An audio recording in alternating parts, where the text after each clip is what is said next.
Hello all, this is Vasaraj Patil, Assistant Professor from SDM Institute of Technology. In today's session, we will be going to discuss about hashing.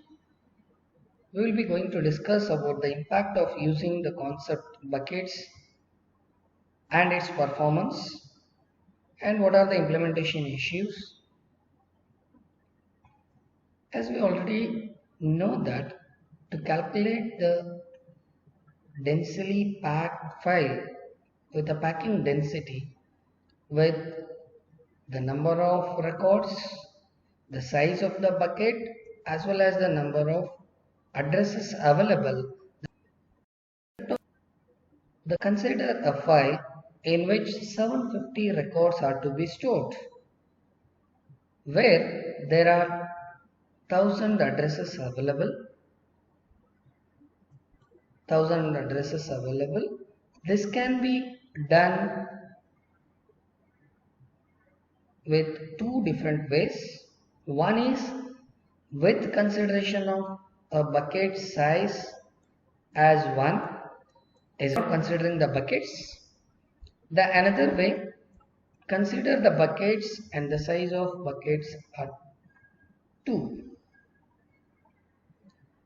When we are calculating the size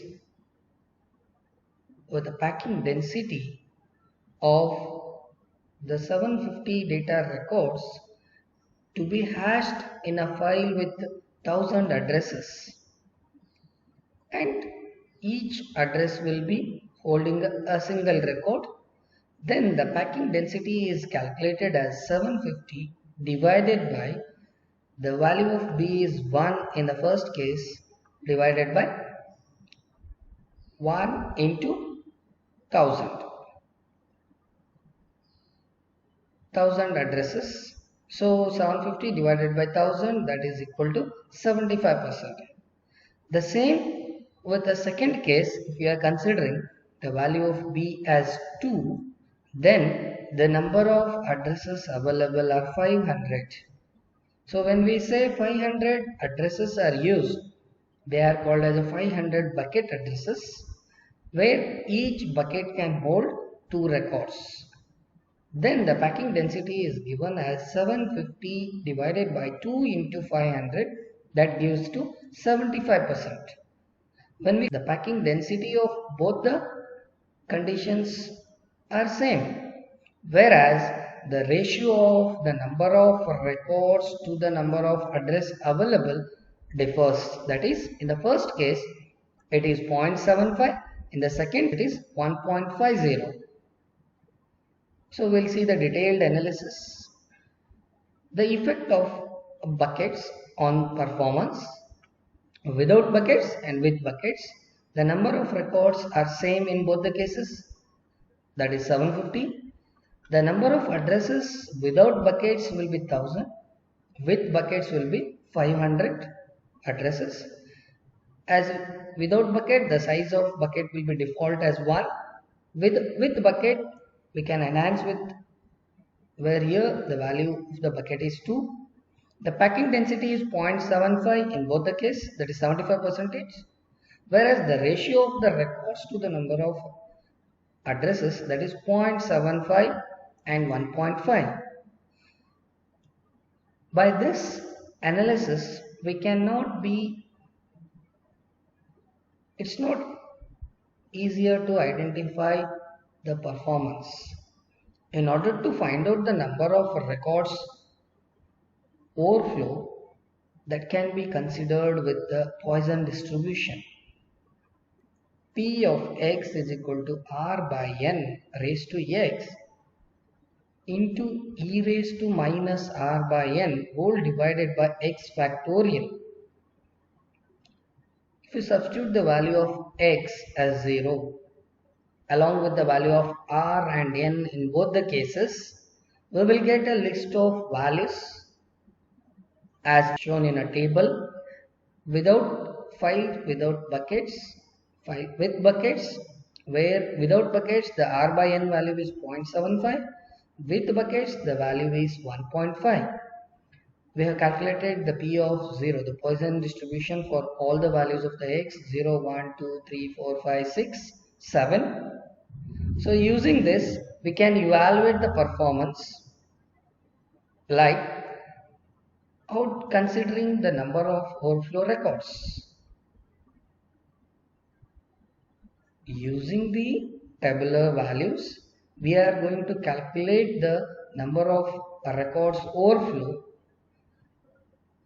in both the cases, that is b is equal to 1 and b is equal to 2. So initially consider the first case. The number of records are 1000. The number of records are 750. The n value, the number of addresses are 1000. So R by n ratio gives to 0.75, whereas the size of the bucket is 1.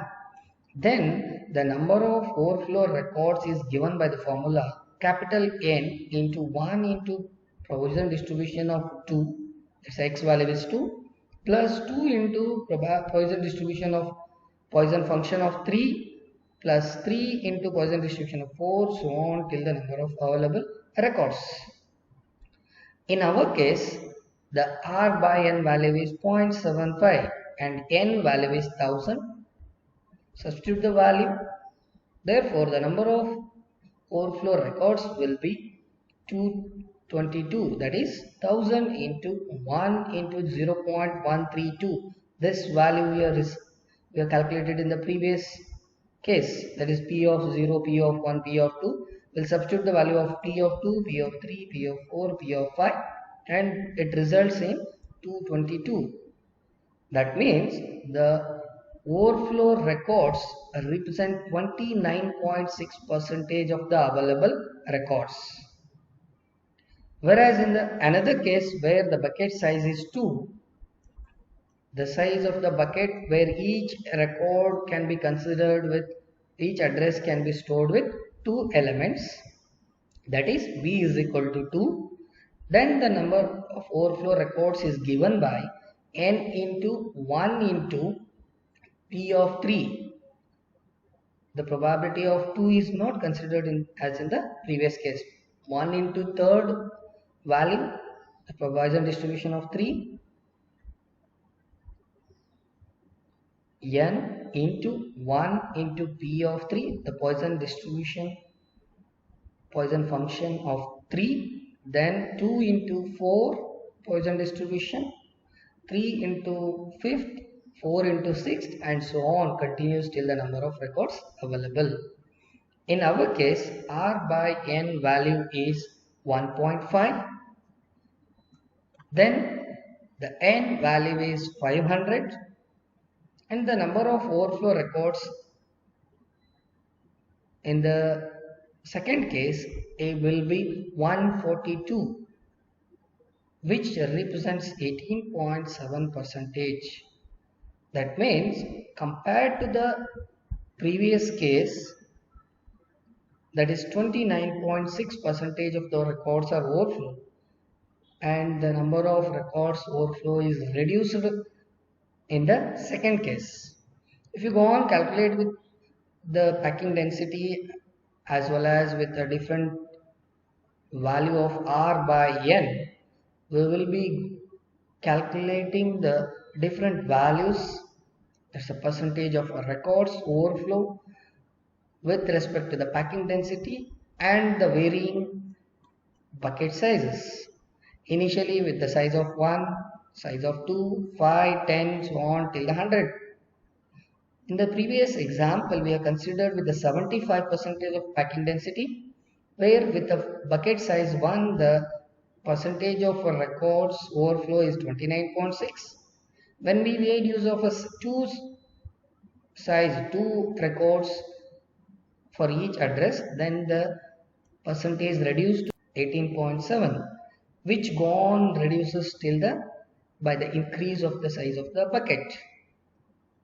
So this is a tabular form which represents the percentage of overflow of the records with a different varying packing density and the bucket size.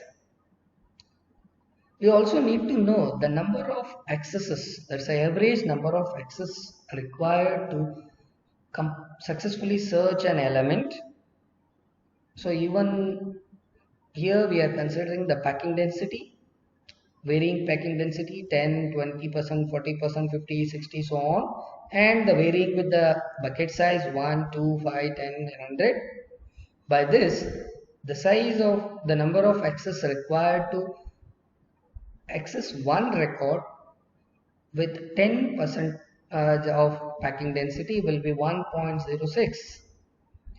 If the same bucket size increased to 2, then the access required, the average number of accesses required will be 1.01. So on, if I have a multiple more than 100 elements, then my access value will be 1. Because every instance I can fetch only one record, or one can access only one record from one address or multiple addresses based on the size of the bucket. This proves that the use of buckets helps to increase the performance of the file system. Whereas there are some issues with the implementation. How do you consider them? So whenever we are implementing with the buckets, we need to consider the recorded, that is how many records are placed in a single address. So if you get a track of that, it will be easy for the user to fetch the required data from the individual records. For that, we can represent the entity or individual record for each address, starting with the index value. Like similar to the index value, we can represent the number of elements or the records available in that particular address. Here, let's consider an example where there are no elements in a record, and that can be represented. If there is no element, that can be represented with a slash, marked as a slash, and the number of elements are 0, so it is represented with 0 at the initial stage. Similarly, if I have Jones and Arthur, that the remaining elements are empty, then the elements available are 2. Similarly, all the elements are available, then it is a full bucket. So this is the important aspect. Whenever we are designing the buckets, we need to consider to represent the index value or keep a track of the number of records in a particular address by representing them. Also by specifying the slash symbol in the empty records. The second issue with the implementation is how do you initialize a file for hashing? So whenever we are going for a hashing of any file of any size, we need to start initializing by creating an empty bucket by representing slash in the empty space, and then I can start hashing with the file. So this is the second issue to be considered. That is, initial stage we need to create a blank empty bucket and then start hashing the file. In the third case, how to load a hash file. So whenever we are loading a hash file, it is very important to check the condition that the file should not enter into an infinite loop when the file system or the addresses are full. When we are entering a new element or new record at the last location of the address. So in such case, it has to be reverted back to the initial 0th address and then find out the available space to accommodate the new record. So by these three issues, we can implement the buckets for increasing the performance of a file system in an efficient manner These are the few references. Thank you for watching.